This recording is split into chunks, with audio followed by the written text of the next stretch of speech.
शिवशाही बसमध्ये घडलेल्या विनयभंगाच्या घटनेनंतर पोलीस आणि एसटी प्रशासन अलर्ट मोडवर आलेत।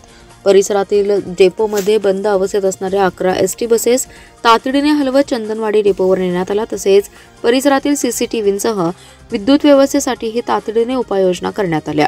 दरम्यान विनयभंगाच्या प्रकारानंतर पोलिसांनी बंदोबस्तात वाढ केली आहे। महिला पोलिसांसह साध्या वेशातील पोलीस नियुक्त करण्यात आले। तसेच बस स्थानकावर सातत्याने चोरी करणाऱ्या महिलांचे छायाचित्र असणारे फलक लावण्याचा धाडसी निर्णय पोलिसांनी घेतल्याने परिसरात स्वागत केले जाते। त्यामुळे प्रवाशांना सुरक्षिततेची भावना निर्माण झाली अशी प्रतिक्रिया व्यक्त होते। स्वारगेट बस स्थानकात बंद पडलेल्या शिवशाही बसमध्ये तरुणीवर अत्याचाराच्या घटनेनंतर स्वारगेट ते सांगली या शिवशाही बसमध्ये तरुणीचा विनयभंग केल्याची घटना घडली होती। या प्रकरणी संशयित तरुणास अटक केली। या घटनेनंतर एसटी विभाग नियंत्रकांसह वरिष्ठ अधिकाऱ्यांनी आज तातडीने सांगली बस स्थानक परिसरात धाव घेतली। सकाळीच पाहणी करत इथल्या सुविधांचा आढावा घेण्यात आला। प्रामुख्याने एसटी डेपोकडे जाणाऱ्या रस्त्यावर दिव्यांसह सीसीटीव्ही वाढवण्याबाबत प्रस्ताव तयार करण्यात आलाय। तातडीने उपाययोजना करण्याच्या सूचना वरिष्ठ अधिकाऱ्यांनी दिल्या। तसेच डेपो परिसरात गेल्या काही दिवसांपासून 11 एसटी बसेस बंद अवस्थेत पडून होत्या। त्या ठिकाणी कोणताही गैरप्रकार होऊ नये यासाठी तातडीने या बसेस चंदनवाडी येथील कार्यशाळेत पाठवण्यात आल्या। त्या ठिकाणी सुरक्षेची चोख व्यवस्था आहे। तसेच भागातील मेस्को कंपनीच्या सुरक्षा रक्षकांना गस्तीच्या सूचना देण्यात आल्या। ड्युटी काळात मोबाईलवर टाइमपास करणाऱ्यांची गय केली जाणार नाही अशा सूचनाही देण्यात आल्या। दरम्यान पोलीस अधीक्षक संदीप घुगे यांनीही या बातमीची गांभीर्याने दखल घेतली आहे। शहरचे निरीक्षक संजय मोरे यांच्या सूचना दिल्या।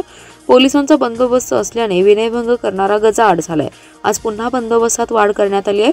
प्राधान्याने महिला पोलीस अंमलदारांची नियुक्ती करण्यात आली। तसेच बस स्थानक परिसरात चोरी करणाऱ्या महिलांचे छायाचित्र लावत सावधानतेचा इशारा देणारे फलक लावण्यात आले। त्यामुळे प्रवाशांना सुरक्षिततेची भावना निर्माण होण्यास मदत होईल असं पोलिसांचं मत आहे। महापालिका क्षेत्रातील अन्यायकारक घरपट्टी वाढ रद्द करावी अशी मागणी राष्ट्रवादी काँग्रेस शरद पवार पक्षाचे प्रदेशाध्यक्ष आमदार जयंत पाटील यांनी विधानसभेत केली आहे। त्यावर उत्तर देताना सांगलीचे पालकमंत्री चंद्रकांतदादा पाटील म्हणाले, घरपट्टी वाढबाबत 2 सदस्यीय समिती नेमली आहे। या समितीचा अहवाल आल्याशिवाय घरपट्टी वाढ होणार नसल्याचा खुलासाही त्यांनी केलाय। महापालिका क्षेत्रात घरपट्टीची वाढ झाली आहे। मिरज व कोपवाड येथील मालमत्ताधारकांना वाढीव घरपट्टीच्या नोटिसा दिल्या आहेत, त्यावर हरकती मागवल्यात। तर दुसरीकडे सांगली विभागात नोटिसा दिल्या जात आहेत। नोटिसा दिल्यानंतर त्यावर हरकती घेण्यासाठी 21 दिवसांची मुदत दिली आहे। त्यामुळे घरपट्टी वाढीचा विषय चांगलाच गाजतोय। गुरुवारी बोलवलेल्या माजी पदाधिकाऱ्यांच्या बैठकीत देखील गदारोळ झाला होता। राष्ट्रवादी काँग्रेस शरद पवार पक्षाचे प्रदेशाध्यक्ष आमदार जयंत पाटील यांनी विधानसभेत वाढीव घरपट्टीचा विषय मांडला। जयंत पाटील म्हणाले, सांगली महापालिकात घरपट्टीच्या दरात 3 पट वाढ झालेली आहे। महापालिका क्षेत्रातील नागरिकांना दिलासा देण्यासाठी शासनाने ही अन्यायकारक घरपट्टी वाढ रद्द करायला हवी आहे। मोठ्या प्रमाणात घरपट्टी वाढ झाल्याने लोक हवालदिल झालेत। 2003 ते 4 ला झालेल्या घरपट्टी वाढीला कोणताही आधार नव्हता। त्यामुळे सध्याच्या घरपट्टी वाढीला स्थगिती द्यावी आणि संबंधितांची बैठक बोलवावी अशी मागणी केली आहे। यावर उत्तर देताना सांगलीचे पालकमंत्री चंद्रकांतदादा पाटील म्हणाले, घरपट्टी वाढीबाबत महापालिकेत 10 दिवसांपूर्वी बैठक घेतली होती। 2 अधिकाऱ्यांची समिती देखील नेमली आहे। त्याचा अहवाल येईपर्यंत वाढीव घरपट्टी वसूल करू नये अशा सूचनाही दिल्या असल्याचंही त्यांनी सांगितलं।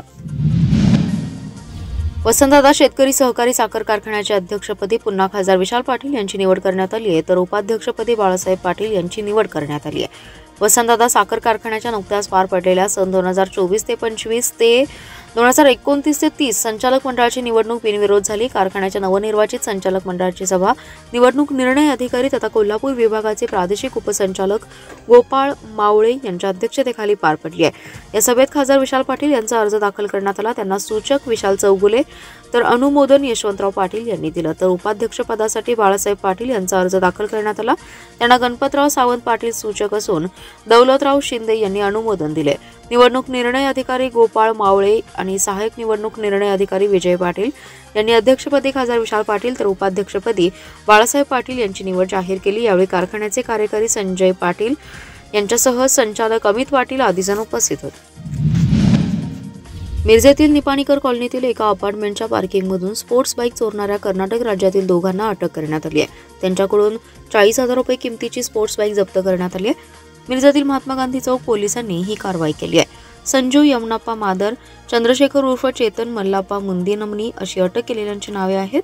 मिरजेतील चोरीचे गुन्हे उघडकीस आणून चोरट्यांना पकडण्याच्या सूचना महात्मा गांधी चौक पोलीस ठाण्याचे प्रभारी सहाय्यक निरीक्षक संदीप शिंदे यांनी गुन्हे प्रकटीकरण शाखेला दिल्या होत्या। त्यानुसार पथक चोरट्यांचा शोध घेत होते। यावेळी तांत्रिक माहितीच्या आधारे बाईकची चोरी मादर आणि मुंदीनमनी यांनी केल्याची माहिती मिळाली। पथकाने दोघांना ताब्यात घेऊन कसून चौकशी केल्यानंतर त्यांनी चोरीची कबुली दिली आहे।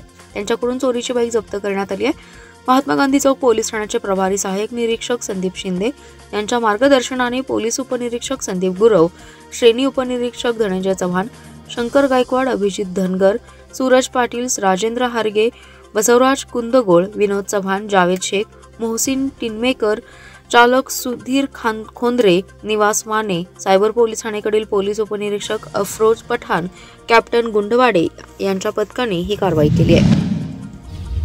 राज्यातील 1,10,000 मुख्यमंत्री युवा प्रशिक्षणार्थी यांचा 6 महिन्यांचा कार्यकाळ संपल्याचं सांगत शासनाने त्यांना घरचा रस्ता दाखवला होता। शासनाच्या या निर्णयाने युवा प्रशिक्षणार्थींवर बेरोजगारीची कुऱ्हाड कोसळली। राज्यातील 36 जिल्ह्यातील युवा प्रशिक्षणार्थी यांनी लढा उभा केला, पण त्यांना म्हणावा तसा प्रतिसाद मिळत नव्हता। चिखलगी भुयार मठाचे मठाधिपती हरिभक्तपरायण तुकाराम बाबा महाराज यांनी लढा उभारला। 16 जानेवारीला मुंबईच्या आझाद मैदानावर, 12 फेब्रुवारी रोजी सांगली जिल्हाधिकारी कार्यालयासमोर तीव्र आंदोलन केलं। शासनाचा सकारात्मक प्रतिसाद मिळत नसल्याने हरिभक्तपरायण तुकाराम बाबा यांनी राज्यातील हजारो प्रशिक्षणार्थी यांना सोबत घेत 4 मार्च रोजी देहू ते मुंबई मंत्रालय पायी दिंडी काढली। पहिला मुक्काम तळेगाव येथे भेगडे लॉन्स वडगाव, दुसरा मुक्काम कार्ला येथे तुकाराम महाराज झाड मंदिर येथे करण्यात आला। या आंदोलनाची तीव्रता वाढत चालल्यानंतर प्रशासनाने या संदर्भात निर्णय घेऊन मुंबईकडे निघालेली पायी दिंडी थांबवावी अशी विनंती केली। हरिभक्तपरायण तुकाराम बाबांच्या नेतृत्वाखाली सुरू असलेल्या या आंदोलनाची दखल अखेर प्रशासनाला घ्यावी लागली आहे। अखेर एक पाऊल त्यांनी मागे घेतलं।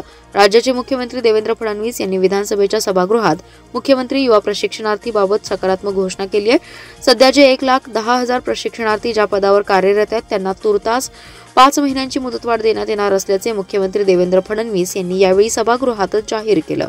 मुख्यमंत्री युवा प्रशिक्षणार्थी यांना 5 महिन्यांची मिळालेली मुदतवाढ झाल्याचे जाहीर होताच हरिभक्तपरायण तुकाराम बाबांसह या आंदोलनात सहभागी झालेले आणि राज्यातील 36 जिल्ह्यातील युवा प्रशिक्षणार्थी यांनी फटाके फोडून गुलाल उधळत एकच जल्लोष साजरा केलाय। महाराष्ट्राचे एव्हरेस्ट समजले जाणारे सर्वात उंच कळसुबाई शिखर बुधगाव येथील धनश्री वैभव बंडकर या 7 वर्षाच्या चिमुकलीने 2 तास 35 मिनिटांमध्ये सर केले। या यशाबद्दल धनश्रीचं सर्वत्र कौतुक होते। महाराष्ट्रात कळसुबाई शिखराचे गिर्यारोहकांच्या दृष्टीने आगळं-वेगळं महत्त्व आहे। गिर्यारोहणाच्या अनेक मोठ्या मोहिमांपूर्वी गिर्यारोहक कळसुबाई सर करण्याचा सराव करतात। अत्यंत आव्हानात्मक मानले जाणारं हे शिखर चढण्यापूर्वी अनेक दिवस सराव करावा लागतोय।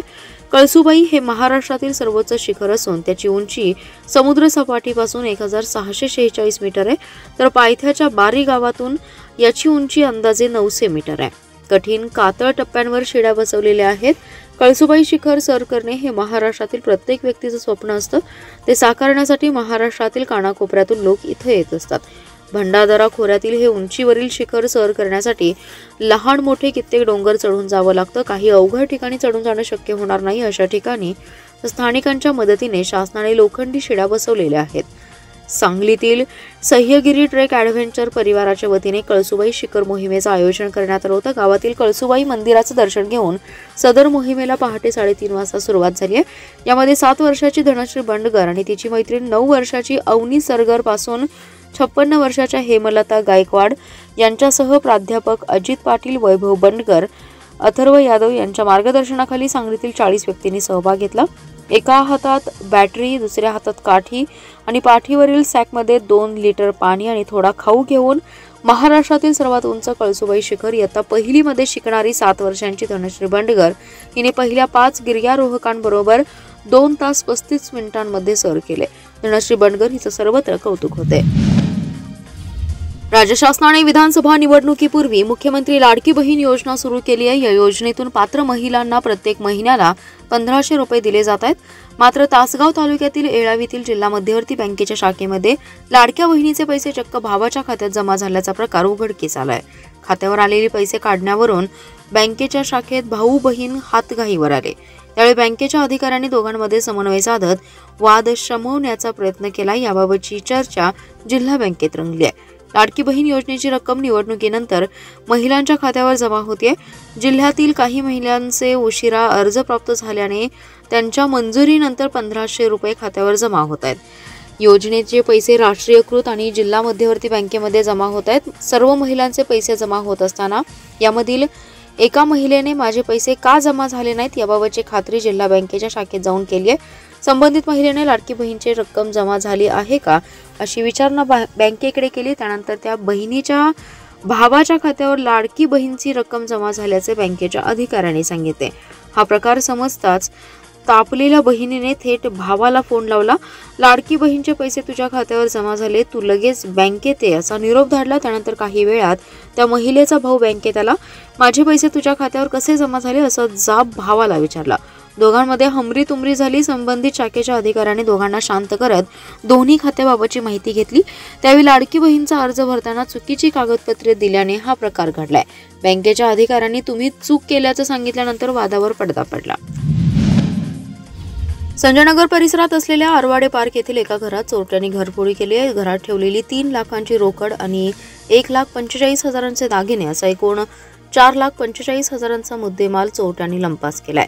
सदर घरफोडीची घटना ही मंगळवारी सकाळी 11 ते गुरुवार या कालावधीत घडली आहे। या प्रकरणी सौ अफसाना इर्शाद मुल्ला यांनी संजयनगर पोलीस ठाण्यात फिर्याद दिली आहे। अफसाना मुल्ला या आपल्या कुटुंबियांसह संजयनगर परिसर येथे असलेल्या आरवाडे पार्क येथील हसन इनामदार यांच्या घरी भाड्याने राहतात। मंगळवारी 4 मार्च रोजी मुल्ला कुटुंबीय कामानिमित्त सकाळी 11 वाजण्याच्या सुमारास बाहेर गेले होते। यावेळी अज्ञात चोरट्यांनी बंद घरावर पाळ ठेवून घराच्या किचनमधील बाहेर असलेला दरवाजा उघडून आत प्रवेश केला।